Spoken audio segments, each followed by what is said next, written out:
Hello, dear friends. Good morning, good afternoon, good evening. We have come with another information. Today is another day. I pray that God will be with you and bless you going out and coming in. Dear friends, we are here for you.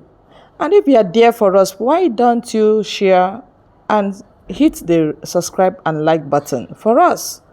Because if we are not here, enemies will stay to speak against us to the international communities. And that's why we insist that Abia we must continue. All right, please keep supporting us and we'll keep doing that which we know how best to do for Biafrans. Here comes another update, and we pray that you please listen to the end. I'll be right back. The deep secret exposed. UK, Yabo, Britain, and Nigeria hatred against Igbo. That be fake IG maka ya webe n'iru akwụkwọ ụbọchị uruchi nketa. Tonti na ọfụma wee nụrụ ya bụ ozi. All right, over to you. Observers and when seen from different eyes, it is possible to synthesize a trend, a tendency that best approximates the truth. And in this case, from the facts he presented, General Babangida presented his perception of the truth.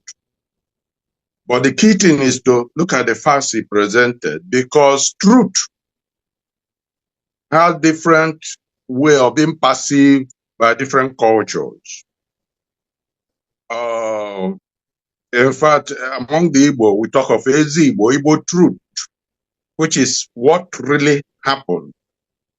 But many other cultures don't see truth that way. They see truth as interest, what benefits me. Because of it, we have to have an open mind to see how different people see this truth. But I want to observe that what General Babangida said is important because he was a key participant in the process. He was in the army in 1966, experienced the first coup, was part of the second coup, was part of the Civil War, and he recorded his experiences and listed dates and so on. So people have to look at those basic facts before expressing an opinion. But I want to also point out that what Babangida had said in his book is the subject of a whole book called Nzogu, written by General Obasanjo, President Obasanjo, in which he had explained what has happened. That, for instance, you see Babangida, his book, expression of Nzogu as a regular northern guy. And that when Nzogu died, he was given a military honor burial. That is very, very, very, very important. Very, very, very, very important. That could have told all this argument all along.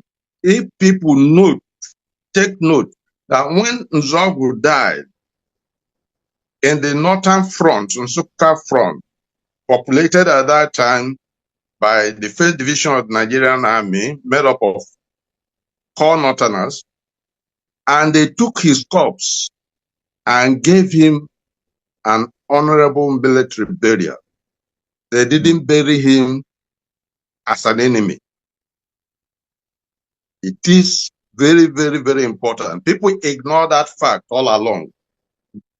But if they took note of that fact, that was given military honor burial by those who would otherwise be seen as his enemy at that time, all this argument will not have risen. But in any case, I want us to know that the idea of the January 1966 coup, being an Igbo coup, was articulated by Britain and broadcast first by BBC. It is very important to take note of it. It is further important to take note that Britain had planned a war to take place by or before 1958 against the eastern region of Nigeria. And that the governor in the east at that time, Robert Bowden, pressed to stop that. What they did, note, by 1966, from 58, that's 8 years, very few years. What they did was they took the event of January 1966 as pretext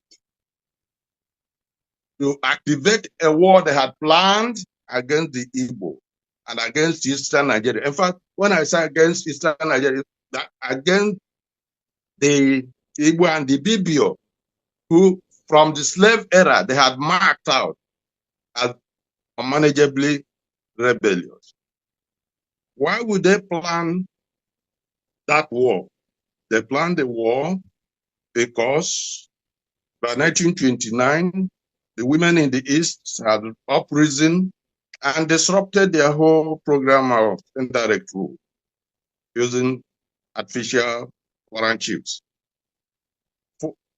From 29 to 49, when the Eva Valley massacre over coal at Enugu, which Britain was cutting away, we used to rehabilitate Britain after the World War II, was my 20 years. Again, it was the Igbo that had risen at Enugu and they massacred the coal miners and it led to all kinds of confusion. And then they plotted to end it. But we still need to go further behind and find the role of Igbo slaves in the American Civil War, in which Britain and France supported the losing party of Confederates. After which they set up the Hausa Constabulary, which became the Nigerian Security Services as we know them, and specifically excluded the recruitment of Southerners in order to avoid recruiting rebellious people. Even before then, we have to go back to Haiti, the Haitian Revolution, which is the greatest revolution in all of human history, in which a slave population defeated all the world powers at that time, Spain, British Empire, Napoleonic France, and proclaimed their independence. And this phenomenon was led by the Igbo. The slaves had analyzed all the 27 ethnic nations. Those from Nigeria, the Nago were there. Yoruba is a new name. The Yoruba, the Nago that were there. The Fula were there. The Hausa were there. But identified the Igbo as the model to follow and win freedom. And they did. And Napoleon marked out that the regions had to be wiped from the earth to stop the black race from marching on the edge. Mhm. But the Igbo led the black race Mm. to defeat Napoleon and abort that ambition of the European imperialists and slavers. Mm. So we need to go back and understand this thing and come forward to Nigeria. Why did Lugard, after analyzing Nigerian ethnic groups, particularly the Hausa, Fulani, the Igbo, Yoruba, point out that these other people were neither here nor there, but that Igbo should be watched because they wouldn't be in support of their plunder or the black race. Okay. So this is, I want us to keep this in perspective before we make it a Nigerian debate, an Igbo debate, Yoruba debate, Hausa debate. No. The war was planned by the British. The idea of Igbo coup was articulated by the British, and every other thing is interest. Thank you. Thank you very much, Prof. very clear in context that the war of that happened in Nigeria, obviously the coup itself, the January 1966 coup, it's what one may not entirely place its hand as to the involvement of the Britain at that point. Obviously, the fallout is what is very clear. And one thing that you said that is very, very intriguing is many people tend to forget that Nzogu was actually buried with a full military parade. So, in other words, he was buried a nationalist, so to say. So, and if one begins to put that into context, one now then asks this question. Professor Obasigwe, I'm coming to you with this now. If you can unmute, please. If one puts that into context, one will now begin to wonder if Nzogu was buried, with full military honor, almost like a national hero. I mean, I would say that that's what it means, because the military guys are nationalists.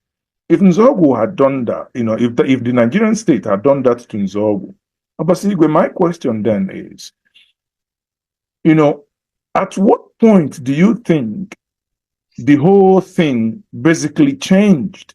Because, for instance, there was a song, Ewu Nebakwa, that suddenly surfaced recently. People say, oh, this song was used by the Igbos to mock the Northerners. But on a closer look, I made a tweet. Actually, that song was released in 1964, before the coup.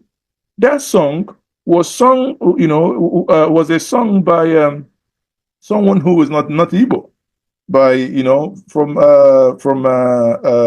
Kalabali. So if you just oppose all this, the question that is bugging the minds of everyone is, why do you think that this narrative was pushed in order that things eventually the center couldn't hold? Professor Basigo, are you there? Are you hearing me, sir? We can hear you now. Go ahead.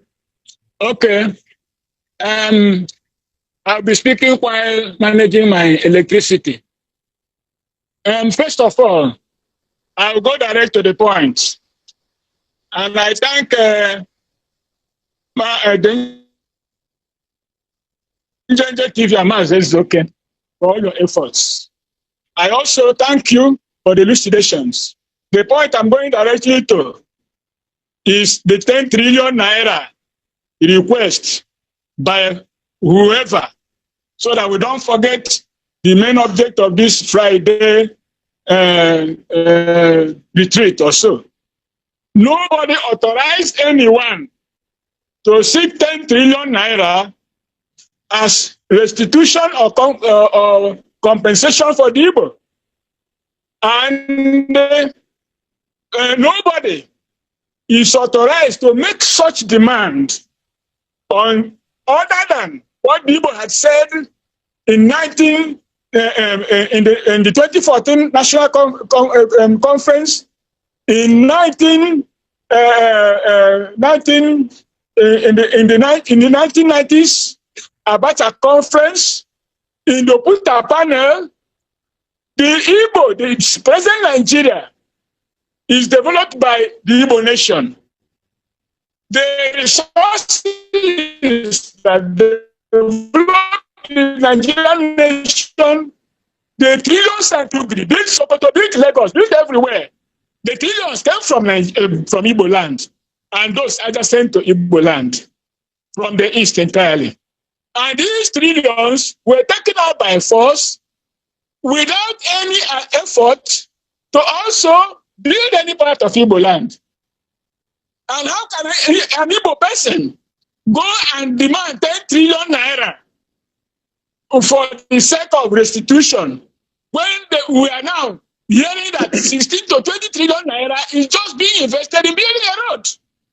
And an Igbo person goes to demand 10 trillion naira. So that is an insult to the sensibility of the Igbo nation. Nobody should make such a demand. Number two, Babangida's book ought to answer the title, A Journey in Disservice. Disservice. Because there is nothing he wrote there that has not been known already. There is not, and it was a great disappointment. The people who joined him in that hall to witness the launching of a book that never said anything new, to witness the launching of a book by a man that destroyed the Naira, that destroyed many lives, that was held, the first properly held election that was annulled by him, that extricated himself, so he thought, from responsibility for all these terrible actions, and that laid the foundations for the tragedy that is Nigeria today. And everybody was there, hailing him and donating money. In addition to all the loot that he acquired and went away, oil windfalls and so on. So this was an affront on the people of Nigeria. The Maradona has been played again to the people of Nigeria. Then let me cut it there and come to the January 15 coup d'etat. Because the Igbo nation, the Nigerian nation, the whole world need to know this. In fact, people have already known it. If that coup was not an Igbo coup, what was Babangida waiting for? Why didn't he say so when he was head of state and government? If that was not an Igbo coup, so why all these military governments have not said so before? They knew it was not an Igbo coup. It could not have been an Igbo coup d'etat when the Igbo were killed inside it, when it was the Igbo that aborted it, when most Igbo people never even knew about it. The people that are insisting that it was an Igbo coup have not told us which Igbo met to design and sanction a coup d'etat. They have not told us that. That coup d'etat, a coup d'etat was already foreseen in the 1960s. Even Ojukwu suggested a coup d'etat to go on, and Banjo, that they should take over the government. When, after Balewa made a treaty with Britain for an Anglo-Nigerian treaty, that was antithetical to Nigerian independence. When Awolowo was jailed, and people were not liking it, the whole nation was in tumult. Killings in Western Nigeria, mini genocide in the Middle Belt, Nigeria was in disarray. Rumors of coup d'etat had already been in the University of Ibadan. People knew that something like a coup d'etat was going to take place, but nobody knew exactly who was going to be behind it. Nnamdi Azikiwe knew, Alewa knew, Akintula knew, Akpara knew, Amadu Bello knew. The students at University of Ibadan knew. The radical intelligence in Nigeria knew that there was going to be a coup d'etat, but nobody knew who exactly was going to take over the government. Hiroshi knew. There's no doubt that people knew, but the actual coup that took place, they didn't know. Because Amadu Bello himself and Akintola were trying to enact a coup d'etat on January 17th to wallop the West and the East and Nigeria. And Njogu, who was in the intelligence service, monitoring the trial of Obafemi Awolowo, didn't like the way he was being treated. And then these coupists wanted to take Awolowo and become the Prime Minister of Nigeria. Question now. Nigerians have not answered. Is it possible for Chief Obafemi Awolowo to be programmed to be the President of Nigeria, Prime Minister, while he was in the University of Calabar, without his knowledge or consent? Is it possible that Awolowo didn't know about that coup? It was that coup d'etat, a continuation or not a continuation of Awolowo's attempt to overthrow the government of Balewa in favor of a revolutionary government in Nigeria. I'm not saying it is so or it is not so, but the question is it possible for Chief Obafemi Awolowo not to know about the coup d'etat that was going to make him the Prime Minister, given the fact that Professor Aluko in Department of Economics, University of Nigeria, Suka, then Dr. Aluko, was always visiting Chief Obafemi Awolowo. And then from Calabar, he will go to Ibadan. From Ibadan, he returns to Suka. And from Suka, goes back to Awolowo. Awolowo was totally abreast of what was going to happen or what was happening in Nigeria.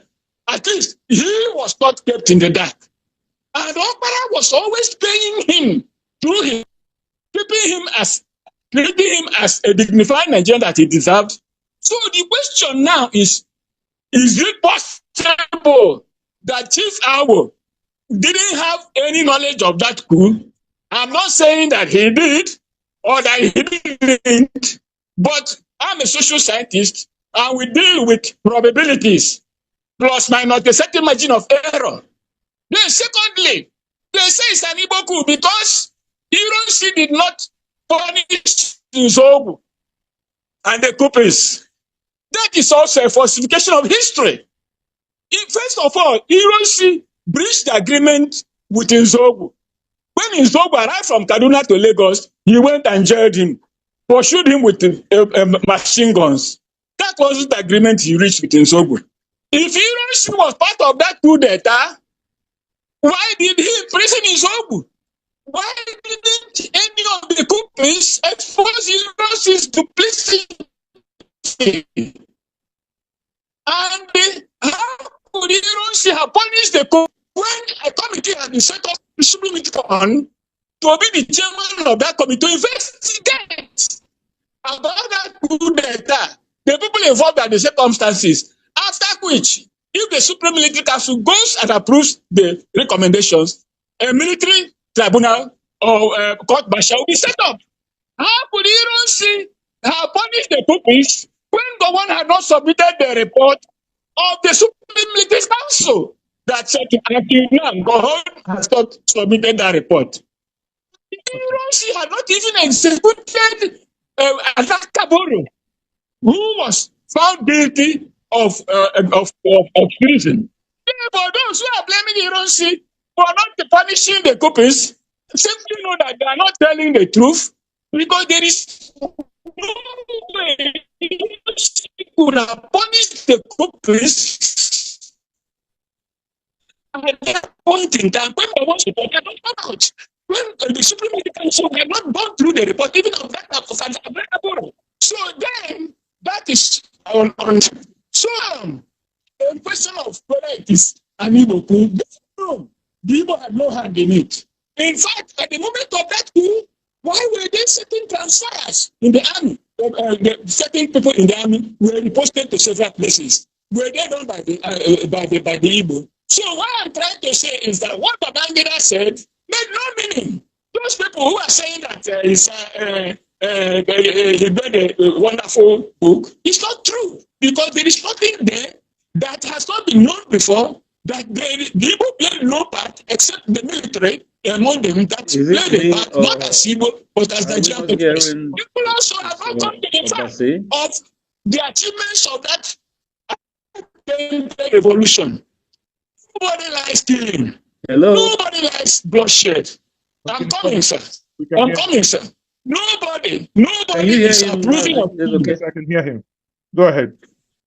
Excuse, nobody is approving of killing. Hello, sir. Go ahead. Just round up. I can hear you. Go ahead. I'm rounding up. Nobody is approving of killing. Nobody is approving of bloodshed. The killing of Ahmadu Bello and his wife and so on. Nobody should approve of that.